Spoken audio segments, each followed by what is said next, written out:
for tuning into ShinobiPixel. My name is Alan, and in this video, I'm breaking down the creative process behind my latest artwork called Wolf at the Gate. Now, this is the fourth in a series of pieces I've created, all styled in some kind of a surrealist take on double exposure photography, and they highlight nature as something that should be celebrated, and in particular, the nature that can be found in the beautiful province of Alberta, which is where I'm from. Now, of course, I've made this in Adobe Photoshop, and because this is actually the fourth in a series, I have kind of got a boilerplate all ready to go here. To maintain consistency, I've got my background color all set, I've got a feathered out skyline, and some semblance of a horizon line, which I'm gonna set my subject matter onto eventually. So the next thing I need to do is actually drag my subject matter, in this case a wolf, onto the stage. And the first thing I do after that is actually convert it to a smart object so I can go in and begin the arduous process of cutting this guy out of the background. So I'm gonna create just a blue background layer in behind, and I'm doing that so I'll be able to see the pixels that I cut out and the pixels that remain. Now, what you're seeing me do here is create a custom brush. I didn't like the first one, so I made a second attempt here. This brush is meant to emulate the fur texture of the wolf, and you're gonna see how I use this as part of my methodology to cut him out in just a moment. But the first thing I do is rather sloppily cut him out of the white background that he came on.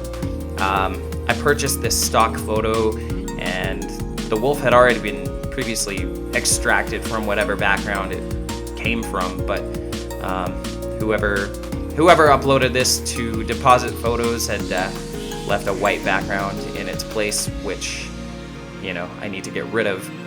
Now, there's a couple of ways you could get rid of that white background. I mean, you could employ the pen tool. I know that's a lot of people's preferred method for doing this. I'm not that great with the pen tool, honestly, so I don't really want to employ it in this case. For this step, you could totally do that, because I'm just trying to kind of get a reasonably hard edge around the wolf. But you're going to see here in a moment that I'm actually going to start compounding my layer masks, and I really want to get that fur texture and a depth to kind of shine through. So in this case, I'm not that concerned about how well I cut this out, because the next two steps are really going to matter a whole lot more.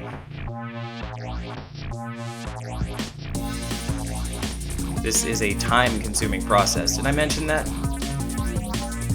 Alright, so now you can see what I mean about compounding. What I've done is I've placed my wolf layer inside of a new folder, and on that folder, I'm now using a feathered edge brush, a soft edge brush, and I'm actually going to start erasing parts of that wolf. And that might seem counterintuitive, but you'll see why in just a moment.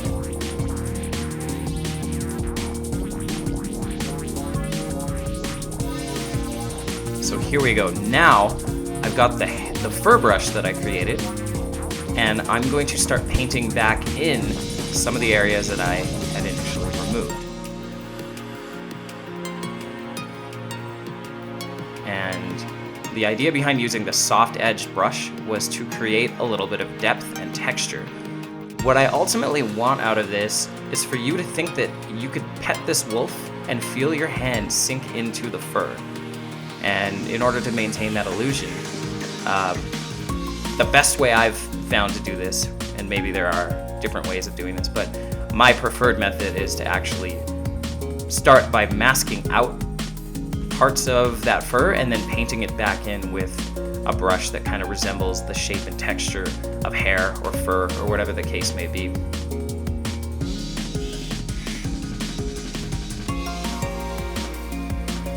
Now you can see I'm kind of messing around with that blue background a little bit, just playing with the brightness levels and the contrast levels. And I'm doing that because I want to see how these pixels play out against dark and light backgrounds. Because remember, with that soft brush I used to create the second layer mask, there are semi-transparent pixels which sell that depth and sell that texture. and I want to make sure I haven't accidentally left any sort of hard edges, so you'll see me going back and refining that a lot. And you can also see that I'm kind of going into my main composition. I'm leaving the smart object and going back to my main composition, just to make sure that what I'm doing actually makes sense against that predetermined background that I had used in all the other pieces. Spoiler alert, it does. It looked pretty good.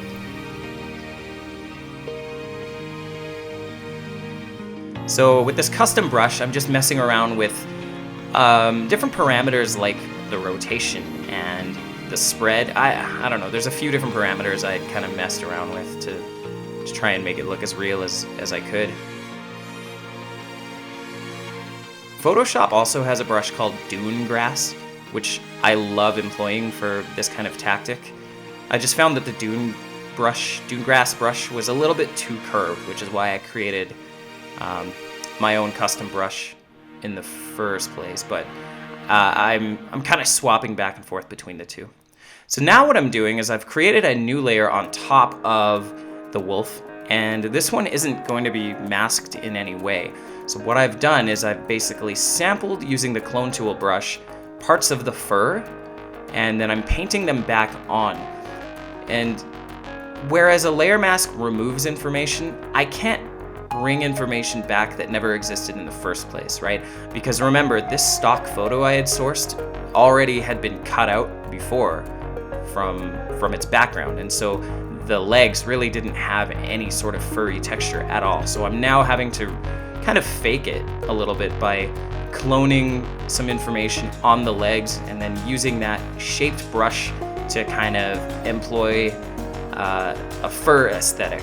So it's kind of faking it, and I think the end result looks pretty good, but again, it's time consuming.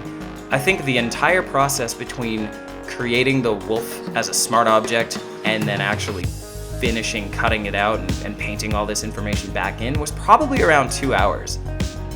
And that's a lot of time to spend on minor details that, in all honesty, probably don't even show through in the final product, but that's just kind of how I work. I want to make sure that I'm doing just the best job that I can. I don't really like cutting corners too much, you know, because when you're putting in the time and effort to get the details right, it shows. I think I'm just doing some final touches here. There was one spot that didn't look really good, so going back and refining it. Giving him some chin whiskers.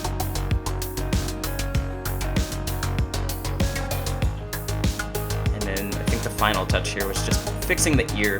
I'd cut it out a little bit aggressively and just wanted to bring back again some more of that fur texture so that it looked like something that was natural. Alright, so at this point I'm pretty happy with how the wolf is shaping up. I'm just kind of placing him on the background, and then I'm employing these mountains. So this mountain range is kind of a consistent element in all of the other pieces I've made. It's actually the same exact stock image, and in each graphic I've created, I've just kind of manipulated the mountains a little bit, so they're just different from each other enough that you wouldn't necessarily know it's the exact same mountain range, but it is.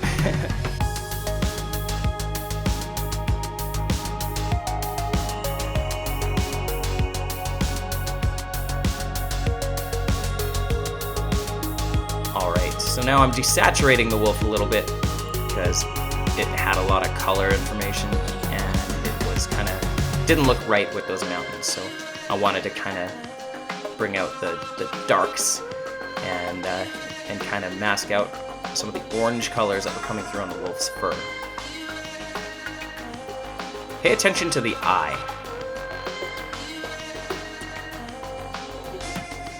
They say the eyes are the windows to the soul. And the original eye in this wolf didn't look very soulful. So I sourced another wolf's eye, and I'm just going to composite it in here. And I just think this fake eye just seems a lot more inviting. It's a lot more intriguing. It kind of serves as a focal point, which is good. And so I'm actually going to play that up a little bit by exaggerating the color. I've also exaggerated the size just a little bit too, which is something I've done in all of the other previous compositions. The primary subject matter, I've always made their eyes just a little bit bigger than they otherwise would normally be in nature, just to make them that much more engaging. So here I'm just painting on some color, and I'm going to ham up that highlight just a little bit too. And there we go. It's a huge difference, and I think it looks a lot better for it.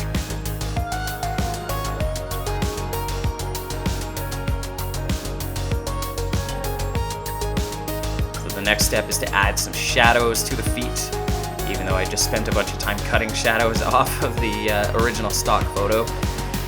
Again, this is a surrealist piece, so it's not like there's any global light that I have to worry about matching. So I'm just doing my best to kind of create some ambient shadow to make it look like this thing is standing on a flat plane. I'm not that concerned about whether or not it's super realistic. I just want to make it look like this wolf is part of the background in some way, shape, or form. Alright, so here we go. Now we're adding the meat of this piece, and that is the central landscape. So I'm going to do some color correction here, and I'm just masking it off in the shape of the wolf, and then kind of feathering it out so you can still see the details of the wolf. Messing around with highlights, color, to make it kind of fit more in line with the color values that I'm going for in this piece. And one thing you don't see is the hours, and I'm not exaggerating, the hours it took to source this graphic. I tried probably 24 landscape pieces inside the composition, and none of them really felt right. So I didn't bother filming that because it was long and frustrating, but yeah, that's just part of the process, and unfortunately this speed lapse doesn't really capture it. Alright, so here we go. Now I'm adding some vegetation.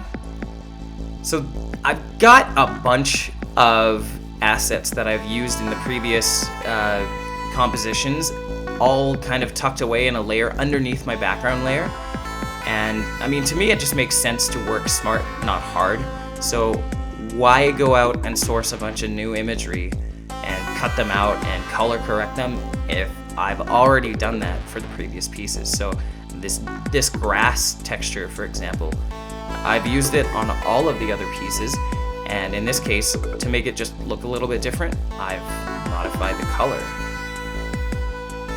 There's no sense cutting out a bunch of vegetation multiple times. And I mean, these are all part of a series, so I think even though you could say it's kind of the lazy approach, it makes sense, because if there's a commonality between all of these pieces and the vegetation looks the same, then you can almost believe that they belong together. Like that little island in the middle of this lake here, that could very well be the exact same island that I featured in the image with the bear that I called "This is Bear Country," right? I want them all to kind of live together.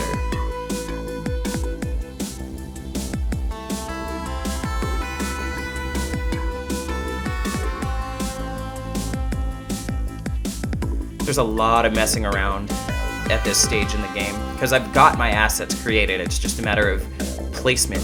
Where do I want them? And then how do they appear in the composition? And, you know, do the colors make sense? Does the lighting make sense? So there's a bit of finessing here that goes on.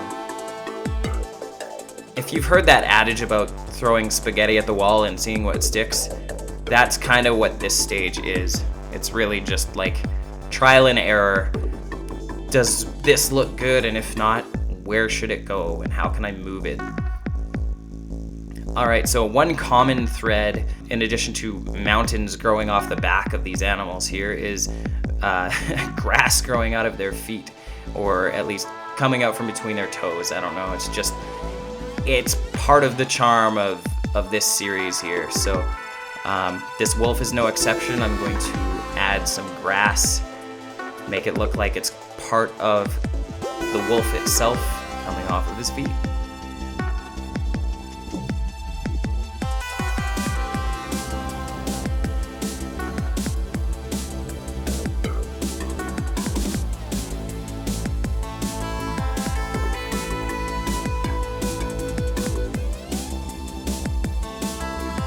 forget about the wildflowers.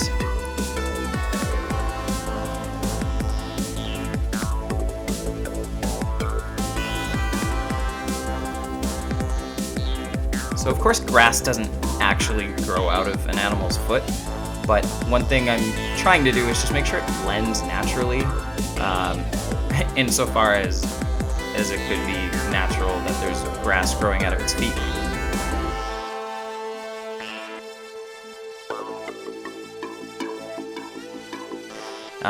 And this process there's a lot of messing around to figure out what looks good and you know, what sticks and what doesn't, going back to that spaghetti on the wall analogy.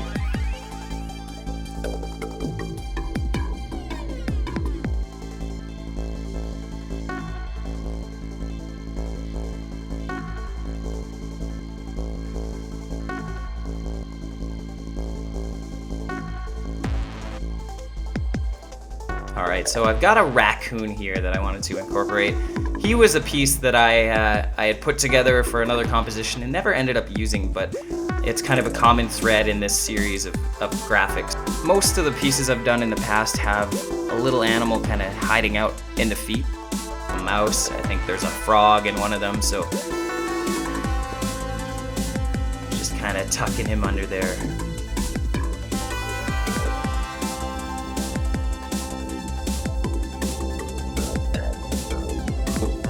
Someone had requested that I did a piece that, you know, contained both a wolf and ravens, which I was more than happy to oblige. So I sourced this image of a raven, and I'm just compositing him in here, and I'm drawing some highlights on the feathers and on the wings. I mean, there's no real global light source coming from this piece. It's just like, it's a surrealist piece. So I just kind of approximated where I thought the light would be coming from based on the main composition. And I added a little bit of depth by way of some blue haze.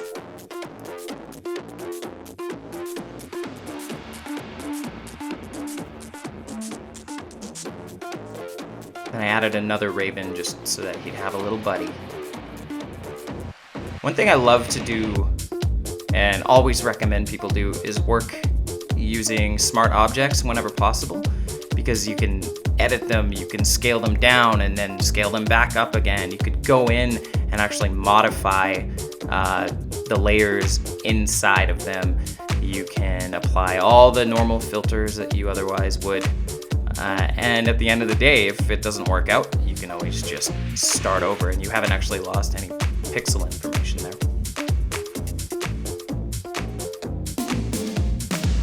Wasn't happy with where that grass was growing, so I moved it around. It's just a lot of trial and error here. That's why I like to just kind of work with a podcast or some music or whatever in the background and just zone out, because this is kind of like Zen for me. It's just really getting lost in the composition and enjoying myself.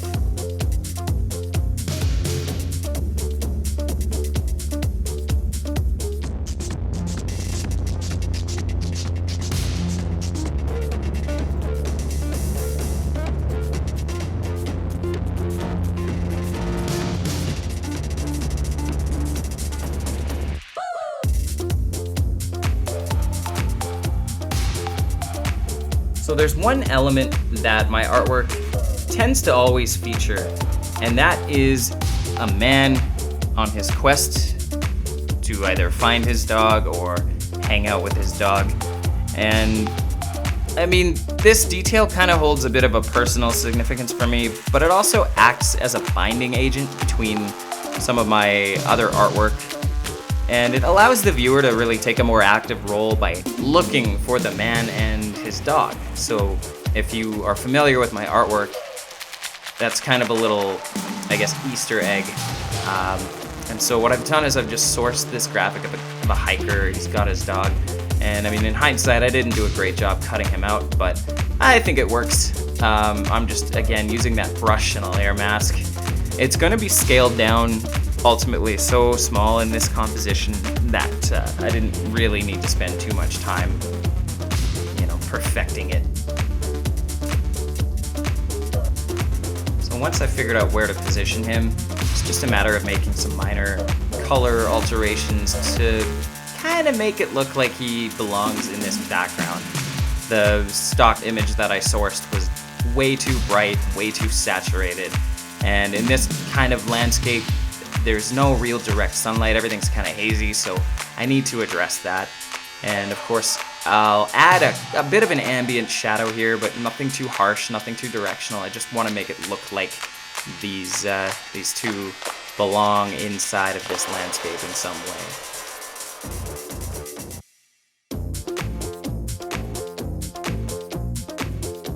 I tried to add a lens flare at one point to kind of give some directional light, but I immediately had second thoughts about that. It just didn't make sense, and also that wasn't really consistent with any of the other pieces in the series, so that was something that definitely did not stick to the wall. One of the final steps that I like to take with these compositions, just to kind of help marry the foreground imagery and the silhouette of the animal and the mountains, is to add some haze or some cloud texture to kind of meld the two landscapes together, and just it ties it in visually, I think. So when I'm happy with everything, I package it all up into a new folder, which I call the full composition, and then I add some finishing touches in the form of some adjustment layers. I want to bump up the saturation just a little bit and add a blue photo filter to kind of tie in the colors just that much more and just make everything look that much more cohesive.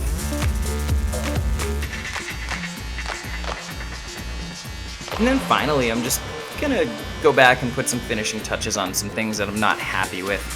For example, the leg that's kind of holding up the raccoon and the wildflowers and stuff. I just found that the depth of the shadow wasn't deep enough, so I'm just gonna go back in and paint a bit more of a shadow in there just to kind of help emphasize that.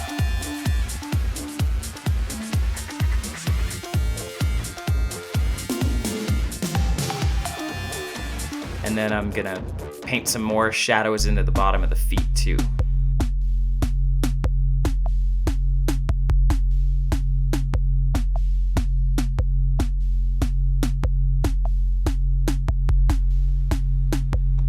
And then when I'm super happy with the composition, I just like to kind of wrap it all up together by duplicating the final visible layers, and then I add a bit of a sharpen mask to it, and then add some noise.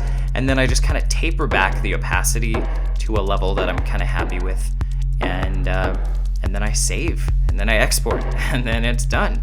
So yeah, I mean, that's basically the process behind how I created this piece and how I created the preceding pieces as well.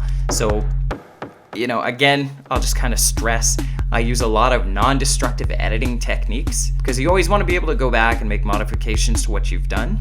And I maybe to a fault stress on the details a little bit, but I think it's important, especially with pieces like this where there's a lot going on. One takeaway that I would recommend if you're making, you know, a series of similar pieces is to start building up your library of assets. You didn't have to watch me painstakingly cut out all the trees and cut out all the grass that I used in this composition because I had already either sourced that imagery or I had used it previously or I had done all the legwork in advance. So all I really needed to do is bring it into my composition and just modify the color values a little bit, the brightness, the saturation, things of that nature, just to kind of make it fit for this particular piece, but that stuff's all easy. So a huge thank you if you've stuck it out this far. Once again, my name is Alan. You are watching ShinobiPixel, and you can find me on Instagram at ShinobiPixel Studios or youtube.com/ShinobiPixel. I would really appreciate it if you would, smash the like button or whatever I'm supposed to say, or subscribe to my channel if you want to see more content similar to this. I got a lot of great content ideas and I'm just looking forward to putting them out there. So if you want to see more, you know where to find me, and it would actually really help me in terms of the YouTube algorithm if you would subscribe and like my video so that more people can find it. Yeah, because it's a lot of work to put these out, but it's a labor of love, so I want to share the love as much as possible.